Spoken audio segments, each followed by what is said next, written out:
and gentlemen, and welcome to the School of Science. My name is Luke, and this is the post-match reaction for Everton versus Brighton, the first home game of the Premier League season at the Hill Dickinson Stadium. I probably said that wrong, but you know what? Screw it, we're going with it. Everton 2, Brighton 0. Now, got some notes above me here, so we're going to actually be a nice little... We're going to be quite cohesive with this. We're going to be proper with this one. You know, new stadium, new season, new way of going about these things. Right, so pre-match. So the walk from... If I look up, I'm sorry, it's just I need to check before I really say anything instead of saying something wrong. Right, so walk from the city to the grounds. It was a lot more busy than usual, but it was great to walk side by side with fellow Evertonians. Just have a good natter, you know, talk about the game and talk about other stuff. When we got down to the stadium, we didn't go straight in. We went into the Bramley Moor pub, and it was packed, but we were served fairly quickly. I got a pint of Guinness. Got to have one before the game. That's going to have to be the tradition now. And Connor, he got a pint of Moretti, if I'm not mistaken. But yeah, we got served fairly quick, and all the staff, honestly, they were on the ball. They were on the ball. It was absolutely top notch. The people behind the bar couldn't be any happier with them. They were serving people left, right, and centre. They had them split up into... They split them up properly. They were dealing with people as they were coming. And even when they had situations where, like, say, just before we got served, the Moretti keg ran out, it was straight away. They were getting onto it, getting it sorted out. And within a couple of minutes, you were back up and running. So, massive well done to you guys handling all that. I'm going to definitely be going back there again soon. Yeah. So when we got inside of the stadium, I did actually get one of the hot dogs, one of the little food stands inside of the fan plaza. I can't remember the name of the place so off the top of my head. So they have the hot dog and the sausage as well. So they're both 13 quid. It's a little bit expensive, like, but to be honest, very filling. It was a really, really nice hot dog. It wasn't like something that was just cheaply thrown together. They did actually take care to make it. They made it with the intent of it being a nice little bit of food, and it was filling. It was basically a meal in and of itself because you got the hot dog, you got the chips, and you were full after that. You were honestly full. Well, that's me anyway, and I'm not exactly a skinny guy, so... If you're someone of a skinnier frame or anything like that, it will definitely fill you up without any questions. Unless you're one of those people who've got a bloody nuclear reactor for a digestive system. Right. Let's see. Inside the stadium. Right, so inside the stadium, prices don't seem to have changed in all fairness. The price of the Pepsi Max in there was the same. It was like nearly 3 quid. The donuts still was extortionately expensive, £6.50. Jesus. But on top of that, let's see, inside... Things weren't as chaotic as before, but I wish you the best of luck getting a table to put a drink on, especially in the upper north, because everyone seems to be magnetised towards them windows, in all honesty. I mean, we were able to stand by there, we were just holding the drinks, having a good little natter between ourselves and everything, but if you wanted to say, let's say you're on your own or anything like that, and you just want to, you know, just put your drink somewhere and chill, you may struggle. In all fairness, you more than likely will struggle, in all fairness. Yeah, right. Let's see. Where are we now? Once we were at our seats, there we go. Once we were at our seats, it was nice to just sit down. Sorry if I'm looking up again. It was nice to just sit down and take things in. All the people around me were awesome as well. A lot of new faces and a few old faces from Goodison Park. So it was really good to have a natter with everyone around there, you know, just catching up and everything like that and introducing yourself to new people. So I had a couple of lads who were a row in front of me and off to me left. They were getting photos and everything. Asked me to get a photo for them. Did that for them. Had a really good natter with them. Talked about the channel and everything. If you guys are watching this, how's it going? Great to see you. So I hope to see you at the Mansfield game. Mansfield, is it? Yeah, Mansfield, sorry. Just having a very quick drink as well. This is coffee, by the way. I really need this coffee. But yeah, it was, like I said, it was great to have a chat with people around. Yeah, everyone was friendly around me. Everyone was up for a good little natter and whatnot. You don't have anyone who's like all moody or anything like that, which is a great change, you know? Because you do get that sometimes, especially when we were in Goodison. People around us were great, but you did have a few seats that were just like general concession seats. A lot of us were season ticket holders. We had a few dots around. So you got the odd person who was coming in, and he didn't want to talk, didn't want to know, just wants to watch the game, get on with it. And you know what? Fair dues to you. So if you want to do that, great. But if you want to have a natter, let's have a natter. Let's talk. Let's hear about your Everton experience in the past and everything. I love to know that sort of stuff. So yeah, right. So speakers.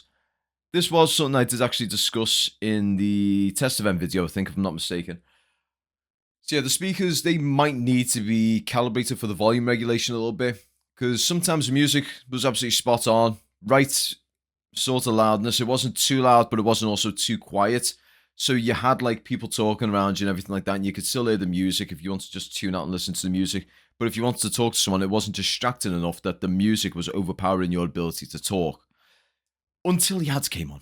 So when the ads came on, those things got cranked up to bloody 11. It was so loud, it actually was quite painful to listen. But other than that, I think that's something that will probably be dealt with. But yeah, so the walkout as well. That walkout was something else. That walkout was absolutely out of this world. The Z cars going, the lighting effects, the crowd, the fireworks, the flares, everything about it was just absolutely brilliant. You know what? It gave me a cup final vibe versus just like a normal Premier League game. I understand it was the first proper game of the Premier League, but it was just they went up and beyond. I can't wait for the Wednesday night game in all fairness, because I could see the lighting effect that was going on around the stadium, and I think when it's a night game, so this game coming Wednesday, it will actually be a night game. It will be night-ish when we kick off, so it'll be nice and dark, so you can really enjoy it, and I cannot wait for it. It's going to be absolutely amazing. The lighting effects that they've got going on inside that stadium are going to be something else, and if you guys have got a ticket, get ready for it. If you haven't, just anyone who's going to be trying to get a ticket in the future, just do everything you can to get a ticket. I understand it's going to be the first season. It's going to be difficult to get a hand on them. But the matchday experience in the stadium at the moment is absolutely top notch right now. I understand prices are a bit silly. I've heard stuff about the club view. Apparently you got a £10 discount ticket or something like that for food and drink, and apparently that wasn't working in there, and apparently AC wasn't working. Again, these are teething issues that are going to have to be addressed. But I do expect the club to deal with these sooner rather than later, and I hope that the club view people who got the tickets for the club view couldn't use their £10 ticket. I hope Everton are able to provide you with some form of refunds, whether that be the £10 back or something along those lines, because if you're missing a service, it's not fair on you guys. I mean, you're devout Evertonians who want to go enjoy this experience, and it's left a bad experience on you, so I hope they're able to fix that for you. Right. I'm trying to figure out a way to do this so it's not, too jarring for you. I want to give you an experience where you can actually see me sort of looking at the camera, and it's not like reading something over here. It's a whole new thing for me. I'm trying this out, so forgive me if this is a bit, crap. Right. So during the game as a whole was great. The fans were in full voice. Definitely they were in full voice for like 90% of the game. Even the Brighton fans were in good volume. One thing of note that really did actually stand out to me, especially when we were quiet, is when the away fans are chanting and singing. The sound makes it feel like they're a lot closer than they actually are. So where I'm sitting, it's basically Upper South, block 208. So we are basically left of the goal. So we're almost opposite the Brighton fans, like a near perfect opposite. Now, in comparison to where I was at Goodison, I was in the lower Gladys, again, left side of the post. So looking down where the away fans were over there, that was essentially not completely opposite, because the complete opposite there would have been the family enclosure. But over there, we were basically level with them, but we were the other side of the pitch to them. So we are technically further away now than we were at Goodison, but they sounded like they were in the next stand over. They sounded like they were in the east stand rather than, in the opposite end completely to the stadium. So the way the acoustics and the reverb works inside that stadium, it just shows you. And I can promise you this right now.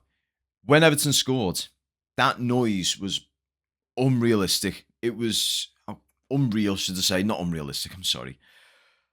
But it was absolutely unreal how loud it was. It made your ears ring. When the crowd went, it made your ears honestly ring. Just hearing all that, the acoustics are perfect for it. So the 48 to 49,000 Evertonians in there that were screaming, cheering and shouting when that ball went and burst that net, it would have sounded comparable to maybe 100,000 Evertonians inside there. It was something else. The loudness of it was absolutely something else. And it did come to light. I didn't really notice this too much when it came to the Roma game. Don't get me wrong. They were in full volume and everything, and it was great. But they had about 300 or 400 fans there, whereas Brighton had brought 3,000 fans. So with that being as loud as it was, oh my word, I cannot wait for a really fierce game. So the Merseyside derby in there is going to be absolute insanity. I can promise you that. But yeah. So Everton's overall performance in this game was a positive one. The worries of the new ground care seems to have been lifted a bit with the likes of Grealish, Drewsbury Hall, Indai, Ira Burnham, James Garner, Idrissa Gana Gay. All the lads have been chipping in. They've made this, how can I put it? They've put in an excellent performance, in all honesty. They've really put in an excellent performance in this game. Jack Grealish himself, he's made that left side of the pitch his own. He's handled everything that came his way like an elite player.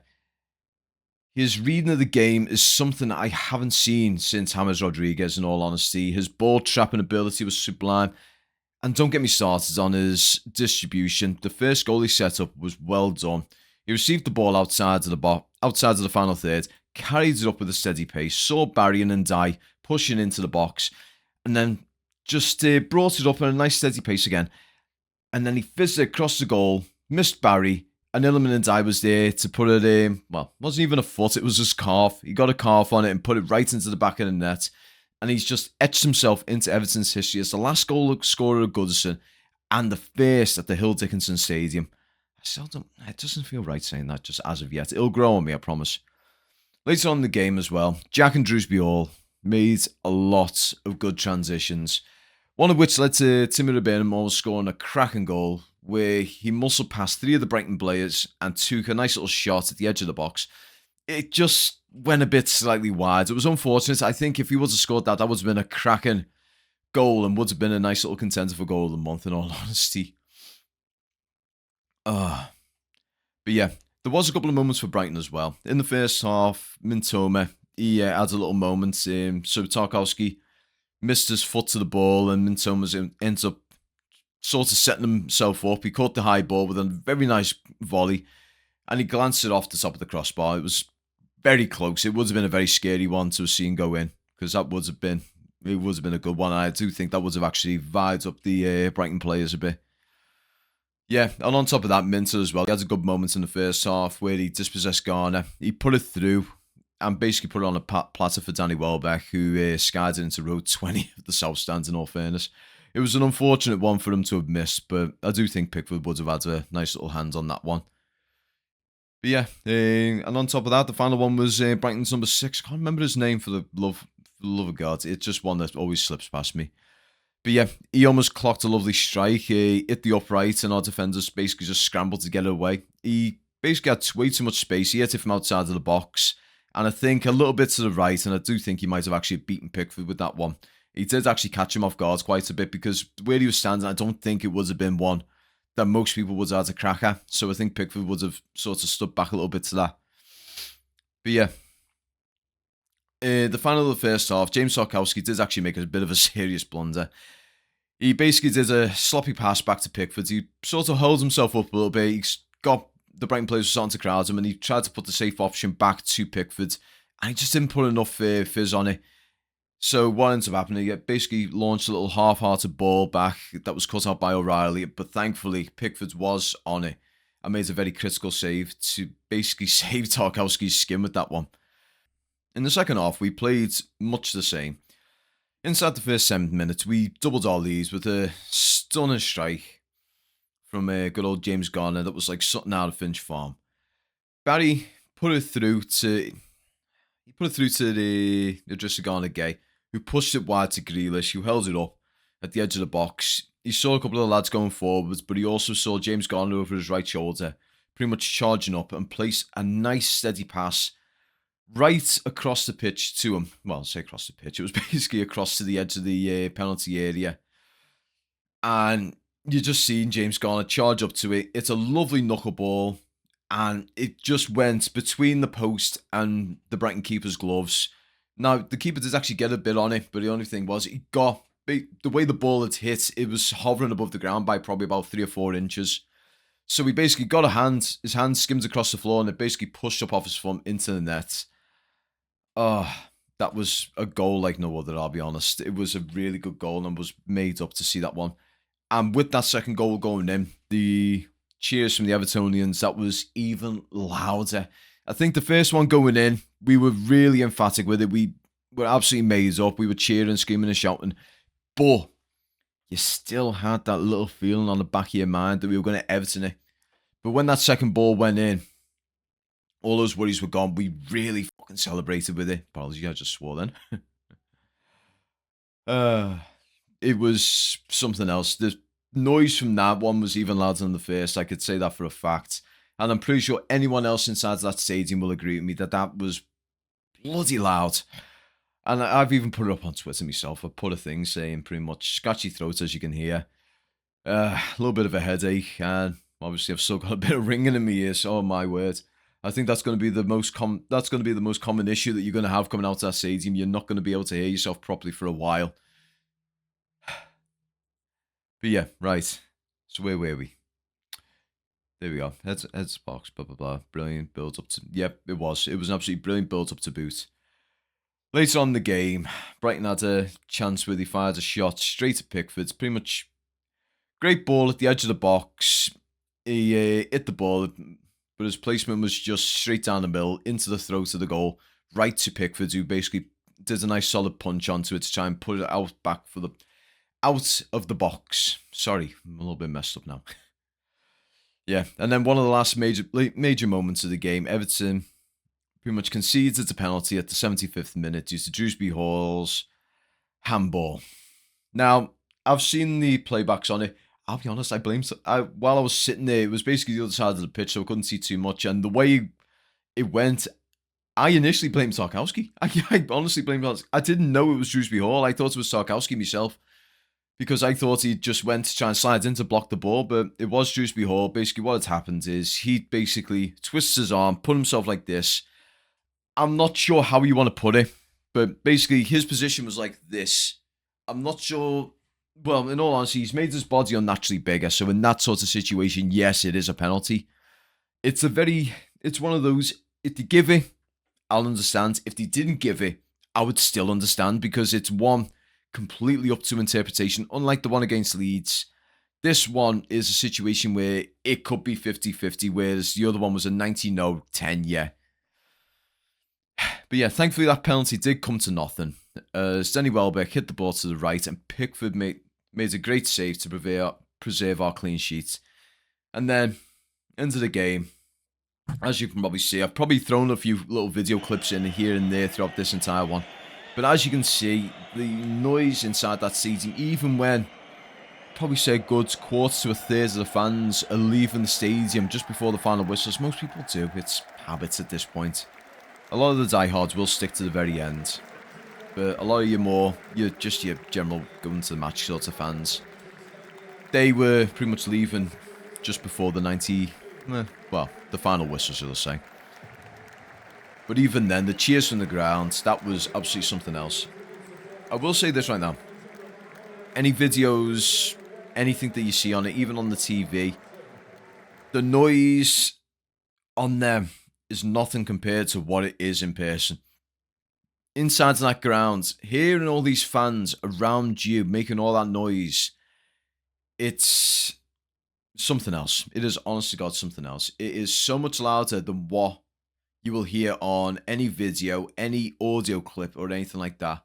I mean, hell, even outside the grounds, I've put a clip, most likely the clip's going to be in here. But as you can tell, this person was about a good few hundred meters, probably close to a kilometer away from the ground, and you can hear them. And this is the Z Cars one, so that noise is traveling something fierce. So the acoustics, the reverbs inside the ground, the stuff that spills out, you can hear from almost a kilometer away. That is something else, honestly. But that overall performance was absolutely phenomenal. Jack Grealish, he's definitely going to end up being our player of the season. If he keeps this up, I wouldn't even blink twice at paying the 50 million. I know Everton will definitely try and chip that price down a little bit, whether that be bringing it down to 40 or even 35 million. But he is definitely worth the money that we're going to pay for him, because he is a player that we've not had in quite a while. I mean, even prior to bloody James Rodriguez, we've had a lot of Jameses and Hammers over the years, haven't we? But yeah, even before him, it's hard to think of a player that we've had of that sort of caliber. Now, I could go on and say, oh yeah, he was really good distributing the ball and everything like that. But that's all he done. No, I couldn't say that. I couldn't say that in good faith, in all honesty, because his work rate, even though you watch the game, he doesn't look like he's blitzing it up and down the field for the full 90, which I know we appreciate that as an Evertonian. We love players who put in a hard graft, but his gameplay intelligence is just something else. He is an absolute genius when it comes to reading the game and playing the game the way it's meant to be played. His creativity is something else. And once we start getting all these players around him to understand and sit on his wavelength, we're going to see a completely different Everton. Because what you got to take into account as well is not just that one player can make a team. It can improve a team significantly, but the players around you as well can significantly improve you. So when Jack Grealish is able to get these guys sitting on his wavelength and understanding how he plays and working with them, it's going to make this entire team seem a lot better. It's going to make them absolutely something else. And I mean, even Dibbling, when he comes in, that's going to be an interesting problem that we're going to have.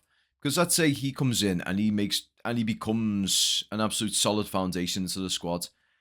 You've now got Jack Grealish on the left. You've got Kieran Dewsbury-Hall in the middle. You've got Dibbling on the right. Where does Ndai fit into it? Does he become the number 10 and you push Dibbling into the number 8 and potentially sacrifice Idrissa Gana Gueye or James Garner or even Timothy Burnham? It's a whole new problem that we have, but it's a really good problem to have. So that's one up for debate. I want you guys to put that one in the comment section below as well. What do you think? How are we going to work around having Dibbling in the squad? If he becomes a mainstay in the squad, who are we going to sacrifice? Because Charlie Alcaraz has now basically been sacrificed for Jack Grealish, essentially. I know it's not a direct swap for swap. Basically, what ends up happening is Grealish on the left. Normally, Charlie Alcaraz would be in the middle or on the right, but Dewsbury-Hall's taking the middle. Ndai's taking the right. So you've now got a situation where Charlie's going to come on as the impact sub.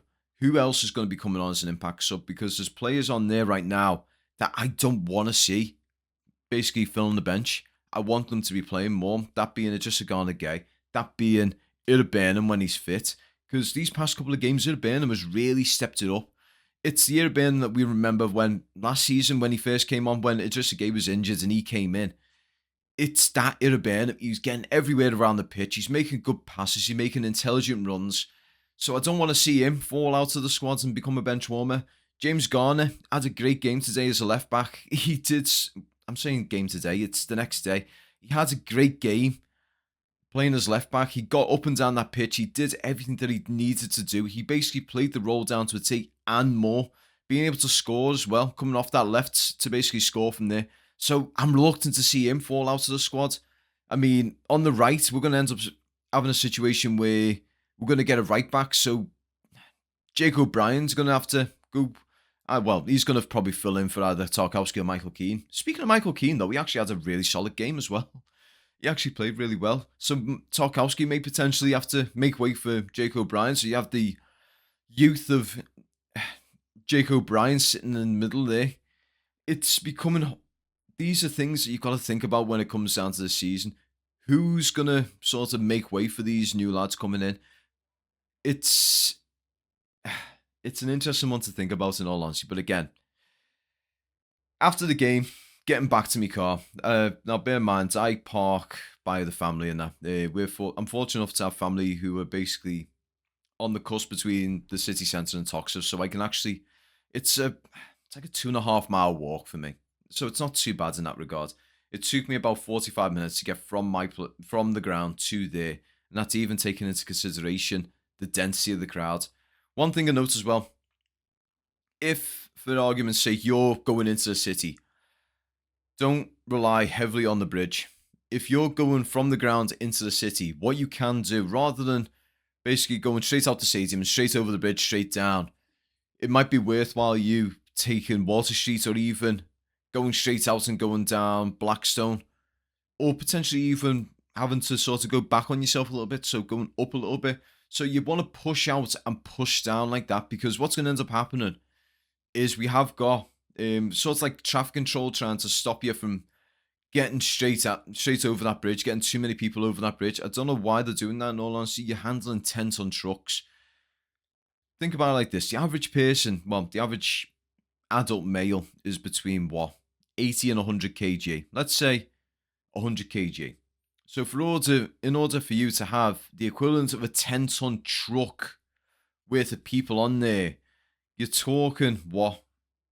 You're talking well over 10,000 fans in a way. So nearly, I think it's like between 1,000 to 10,000 fans would have to make 10 ton. I'm gonna have to think about that for a second. Right, 1,000 fans would make. Let's see. So 100 kg. So a ton is 1,000 kg. So 10 fans at 100 kg. So these are big lads. Would make a ton. So 1,000 fans all at once congregates into the area the size of a truck, a 10-ton truck. That would have to be 1,000 fans, and that's nowhere near how many people are going to be going over there in one hit. And even then, at the other side, you probably got about a 2-3 ton car as well. So having them trying to funnel the fans is a little bit silly in my personal opinion. But obviously, you've got to follow these sorts of rules. They've got to follow these sorts of rules, otherwise it's their job on the line. But yeah, guys, I think that's it, really. Like I said, it took me 45 minutes to get out to the stadium, home. And it wasn't too bad to me. And I hung around the house. I hung around, I had to chat with the folks and that for a little bit. And the night set off, and I was probably about 6:30 when I left. And it wasn't too bad in terms of getting home. So I had to drive all the way up north to Bootle. And I didn't really hit too much of a. I didn't hit very much in terms of bottlenecks or anything like that. And you even had the events going on at the pier head. So everything going on. Sorry, the Man Island, not the pier head. So you had a concert or something going on at the Man Island. So even then, getting out of the city wasn't too bad. But I know other people have different experiences with it. And I respect your opinions and your thoughts and everything and your experiences. But myself, I didn't have too much of a struggle, in all fairness. But yeah, so overall, absolutely made up with the result. It was a perfect result almost for us to set off the season with a nice little win. So we're doing really well on that. Next Premier League game is going to be Wolves away. But prior to that, we've got Mansfield Town in the Carabao Cup back at the stadium. It's going to be a night game. I am super excited. I cannot wait. And I hope to see you guys there as well. So, just real quick, if you do see me and you want to talk about something on the channel, I will more than happily feature you on the channel. All you got to do, just give me a shout. Just say, I'll probably pull you in and I'll say, would you like to say something about the game today? Or would you like to give us an opinion before the game? Just something like that. We'll do like a little match day vlog with it. And you'll obviously get a feature in the channel in that regard. So if you see me, just pull me, say, let me know what you think, what your thoughts are on the channel. And I might do that with you. But yeah. So again, guys, I'd like to thank you all very much for watching. I'd like to say a big thank you to these guys down below. If you want to be like these guys and become part of the School of Science cup of coffee tier, why not help us, improve so much stuff? I've got things in the pipework at the moment. We're going to get some painting done very soon. All we need to do now is work out. Right now, the only things on my mind right now is sorting out a new GPU.